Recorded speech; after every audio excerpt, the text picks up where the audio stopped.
आज हमारे बीच बड़ी ही खुशी की बात है, गुजरात राज्य के माननीय शिक्षा मंत्री श्री प्रफुल्ल भाई पानसेरिया यहाँ पर पधारे हैं। आप सभी की जोरदार तालियों की गूंज के साथ हम उन्हें आमंत्रित करते हैं उनके उद्बोधन के लिए।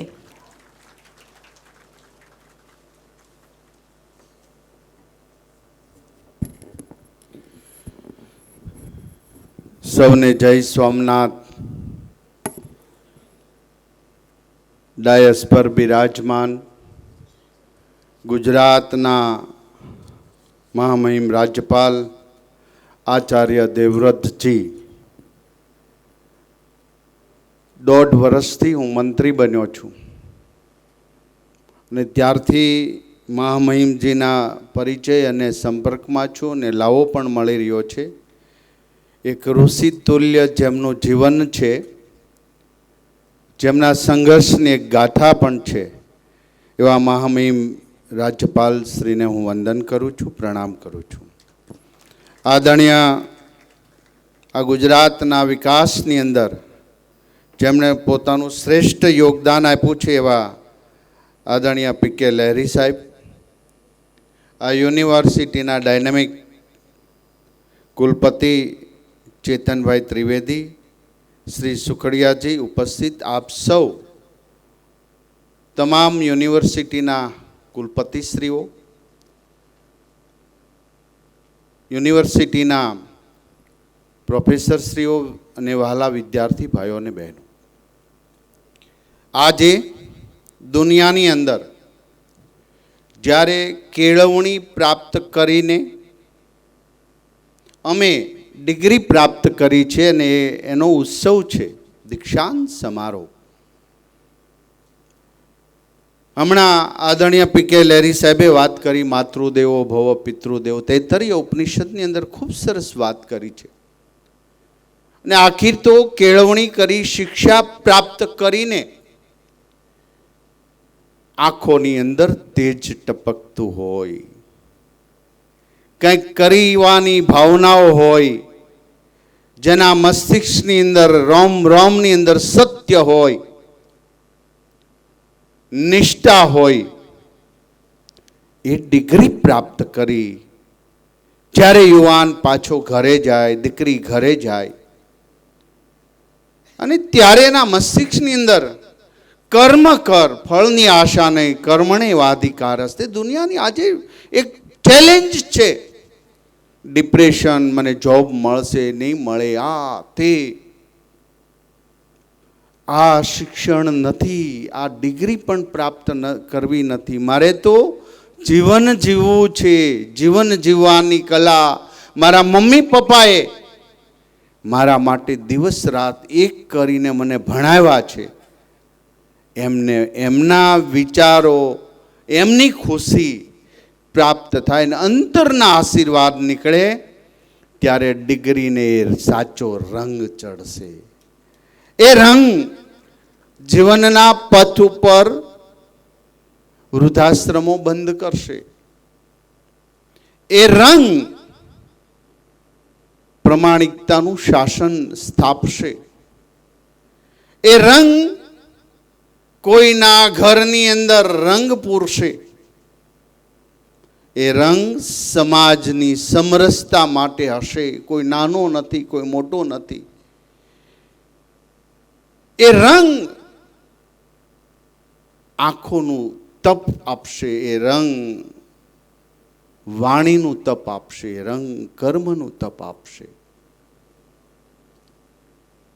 ત્યારે એ શ્રેષ્ઠ કૃતિઓ રચાણી, જેમના જીવન ચરિત્રો જેમણે લખ્યું છે, એ કોઈ પીએચડી નથી કર્યું, એના જીવન ચરિત્રો ઉપર પાછા આપણે પીએચડી કરીએ છીએ। માટે હે વીર, હે યુવાનો, તમે નાટક સિનેમા જોવો એનો વાંધો નથી, જો પણ કોઈ લેખક તારા જીવન ચરિત્રો પર નાટક કે એ સ્ટોરી લખવાની કલમ ઉઠાવે ને, ત્યારે તારું નાટક સિનેમા જોવું સાર્થક થયું ગણાશે। હે વીર, તું ધૂળેટીના દિવસે ગમે એટલા રંગરોગાનથી કોઈના ઉપર ગુલાલ કંકુ નાખ, એનો વાંધો નથી, પણ ક્યાંક ઝૂંપડીની અંદર અન્યાય અને અત્યાચારથી આખી અંધારું હોય, એમાં તું પ્રકાશ ઉજાસ કર ને એ રંગપુર, એ સાચી ધૂળેટી ઓર એ હોળી રમેલી ગણાશે. ત્યારે આજે આપણા સાહિત્યની અંદર અનમોલ વાતો છે. આપણે ક્યાંય ઉછીનું લેવા જવું પડે એમ નથી. દુનિયા થાકી જશે આજે નહીં, 50 વર્ષ પછી, 100 વર્ષ પછી ભારતીય સંસ્કૃતિના એ મૂલ્ય સિદ્ધાંત આધારિત દરેક રાષ્ટ્રોએ એ સિદ્ધાંતો સ્થાપવા પડશે. આજે નહીં તો કાલે, નહીં તો પરમ દાડે. સત્ય ક્યારેય મરતું નથી. 1000 વર્ષ પૂર્વે આ ધરતી પર દેવાના દેવ મહાદેવ, જ્યાં પ્રથમ જ્યોતિર્લિંગ, જ્યાં સોમ યાની કે ચંદ્રે તપશ્ચર્યા કરી, એ સોમનાથની આજે પણ અડીખમ ઊભું છે. સાહેબ, એ સંસ્કૃતિ દર્શાવે છે. કેટલાય ગીતો આવ્યા છે વગેરે, બુક આવે, બેસ્ટ સેલર થાય, ક્યાંય જતી રહી ખબર ન પડે. પણ આપણા નરસિંહ મહેતાએ ગાયેલું વૈષ્ણવ જન તો તેને કહીએ પીર પરાઈ જાને, આજે પણ દરેકના મસ્તિષ્કની અંદર ગુંજે છે. મંડોકપનિષદની એક સરસ વાત છે, અને આ વાત એ નચિકેતાની છે. એ નચિકેતા જ્યારે નાનું બાળક હોય છે, 10 વર્ષની આયુથી અંદર હોય, વાજસ્રો એના પિતા એક યજ્ઞ કરે છે, એમાં બધી જ વસ્તુ દાનમાં આપવાની હોય, અને છેલ્લે વસુકી ગયેલી ગાયો. ત્યારે નચિકેતાથી રહેવાયું નહીં કે આ દાન નહીં કરો તો મને પણ દાનમાં આપી દો. અને વાજસ્રોએ ગુસ્સાથી કીધું, જા તને યમને દાન આપ્યો.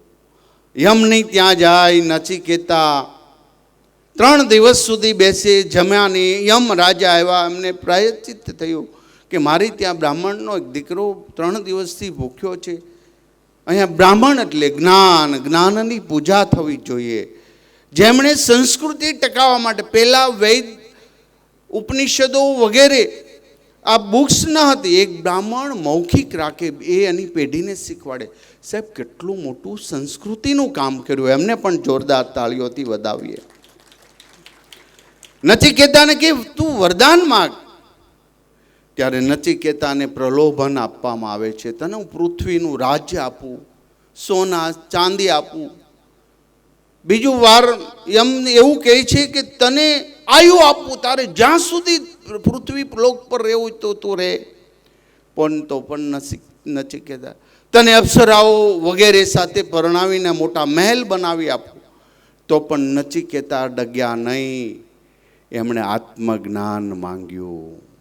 અને માટે સ્વામી વિવેકાનંદે 1893માં શિકાગોની વર્લ્ડ રિલિજન્સ કોન્ફરન્સની અંદર એક ગર્જના કરી હતી, if you give me 100 Nachiketa and I shell change the world.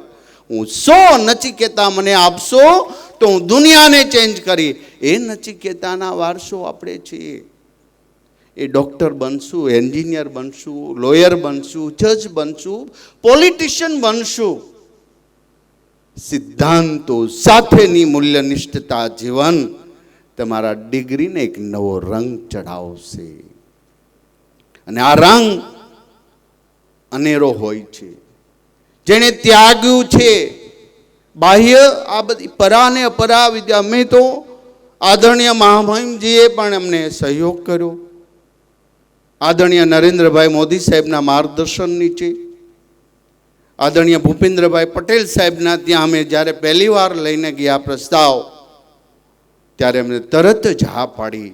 અમે કહ્યું કે ગીતાનો અભ્યાસક્રમ ધોરણ 6માંથી દાખલ કરવો છે. અને આજે દરેક શાળાની અંદર બુક પણ પહોંચી ગઈ. ત્યારે યુવાન બહાર નીકળશે. અનન્યા ચિંતયંતો માય જના પર્યુપાસતે તેષામ નિત્યાભિક્તાનામ યોગ ક્ષેમ વામ્યમ. જા તું સમાજ, સંસ્કૃતિ, રાષ્ટ્રનું કામ કર. તારા યોગક્ષેમની જવાબદારી મારી છે. ભગવાને ગેરંટી આપી છે. એ રાષ્ટ્રના યુવાનો અમે ક્યારેય કાયર ન હોઈએ. અમે ક્યારેય નબળા ન હોઈએ, અમે બીજાને નબળા ન સમજીએ. સમરસતા એ મારો જીવન મંત્ર હોય. પ્રત્યેક જ્ઞાતિ, જાતિ, પરિવારને હૃદયથી આપણે રિસ્પેક્ટ આપીએ, ત્યારે આ દીક્ષાંત સમારોહ શ્રેષ્ઠ બનતો હોય છે. મને એ પણ ગર્વ છે કે ગુજરાતની શિક્ષા નીતિની અંદર નવી શિક્ષણ પદ્ધતિ અમારા કુલપતિશ્રીઓ, પ્રોફેસરો ગુજરાતની અંદર બહુ શ્રેષ્ઠ રીતે કામગીરી કરી રહ્યા છે. એ ગુરુજનોને હું વંદન કરું છું, એમને પ્રણામ કરું છું. જે રાષ્ટ્રને મજબૂત બનાવવું છે એ શિક્ષા શ્રેષ્ઠ હોય, સત્યના બેજો હોય. માટે આપણી પ્રાર્થના સમાના વ આકૃતિ સમાના હૃદયની વ, એક દિશા એક ધ્યેય. કઠોપનિષદના એ મંત્ર સાથે કે ઓમ સહનાવવતુ સહનો ભુનક્તુ સહવીર્યમ કરવા વહે તેજસ્વીનાવતી તમસ્તુ મા વિદ્વિષાવહે ઓમ શાંતિ. આવી પ્રાર્થનાઓ છે. અમે એકાબીજા દ્વેષ ન કરીએ, અમે સાથે રહીને એક શ્રેષ્ઠ કામ કરીએ. માટે દુનિયામાં આજે નહીં તો કાલે જેમ યોગ સ્વીકાર્યો છે યુનોમાં, આ હું આવનારા સમયની અંદર 5 વર્ષે, 10 વર્ષે, 25 વર્ષે ગીતાના મૂલ્ય સિદ્ધાંતો યુનોની અંદર સ્વીકારાશે. દિવસો દૂર નથી. સંભાવના, અહિંસા, પ્રેમ, દયા, કરુણા એ સાચી મૂડી આપણી મૂલ્યનિષ્ઠતા સાથેની સંસ્કૃતિ. એક યુવાન ડિગ્રી પ્રાપ્ત કરીને આત્મહત્યાનું વિચારે ને તો સમજો એ શિક્ષણ પદ્ધતિમાં ખામી છે. એક યુવાન એન્જિનિયર બને, ડોક્ટર બને કે રાજનેતા બને ને જો ભ્રષ્ટાચાર કરે તો સમજો એ આપણી સામૂહિક જવાબદારી છે. કંઈક તો ક્ષતિ છે. એ સુધારવા માટે આજે આપણા ગુરુજનો જે મહેનત કરી રહ્યા, દિશામાં જઈ રહ્યા છે, આ દિશા શ્રેષ્ઠ છે. તમારા યોગક્ષેમ શ્રેષ્ઠ ચાલશે. તમારું ચિંતન, વાણી, વ્યવહાર બધું શ્રેષ્ઠ જ બનશે. અને તમે એવું ચિંતન કરજો કે જે તમે વિચારો છો એ તરફ તમે આગળ વધશો અને તમને દેવી શક્તિ, ભગવાન, જે ઈષ્ટદેવને માનતા હો એ તમારા એક એક ડગલે આગળ વધશે. તમે ક્યારે હિંમત નહીં હારતા. આવનારા સમયની અંદર પહાડોને ચીરીને પણ આગળ જવાની. તમે તેજસ્વીમય છો, તમે ઓજસ્વીમય છો, તમે એક શક્તિવાન છો. હિંમત ન હાર. આવી અમારી પ્રાર્થનાઓ સાથે તમારા જ્યારે યોગક્ષેમ નવા થશે, તમારા માતા પિતાને પ્રણામ કરી નવા જીવનની અંદર આગળ વધશો એ મને વિશ્વાસ છે. કારણ કે સોમનાથ દાદાના ચરણોની અંદર આપણે આજે દીક્ષાંત સમારોહ અને મહામહિમ રાજ્યપાલના અધ્યક્ષ સ્થાને એમના કરકમળો દ્વારા જ્યારે તમે ડિગ્રી પ્રાપ્ત કરવાના છો ત્યારે હું હૃદયપૂર્વક શુભેચ્છા પાઠવું છું. આપ શ્રેષ્ઠ છો, શ્રેષ્ઠ દિશા તરફ જઈ રહ્યા છો. ચારે દિશાઓથી તમારા મસ્તિષ્કની અંદર શુભ વિચારો પ્રાપ્ત થાવ, એ જ અભ્યર્થના. અસ્તુ. ભારત માતા કી જય. વંદે માતરમ.